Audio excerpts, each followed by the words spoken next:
So today we're going to be making Maltese PASTIZZI with a ricotta filling. These little pastries use phyllo dough, ricotta cheese, an egg, and butter. And if you're new here, I'm Maggie. This is No Frills Kitchen, where I help you to cook with confidence with nothing fancy required. The first thing we're going to do is make the filling. I cut the recipe in half to what's linked in the description, but the process is the same. In a small bowl, add your ricotta. Crack in an egg. I'm only using an egg yolk because I cut the recipe in half. And mix into the ricotta until it's completely combined and there are no streaks of egg remaining. Season the mixture generously with salt and pepper, mix it to combine, and set the filling aside for later. Now, onto our phyllo dough, which should be fully thawed before using.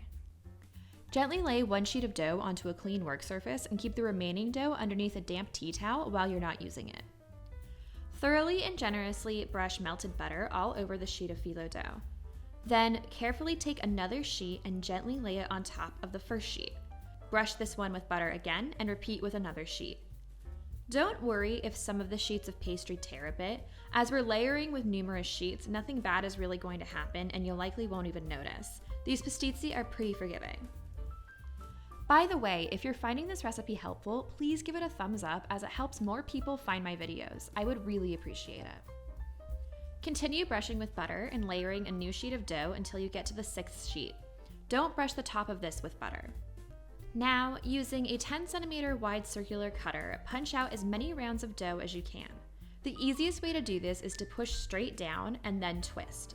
If you don't have circle cutters, you can use a drinking glass for this as well.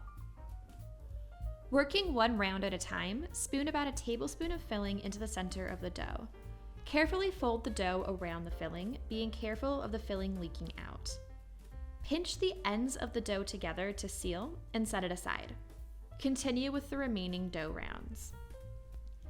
Now, place the pastizzi on a parchment-lined baking sheet.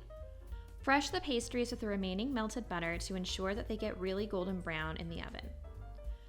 Move them into a 220 Celsius 450 degree Fahrenheit oven and bake them for about 10 to 12 minutes or until the filling is puffed and they are deeply golden brown and crisp.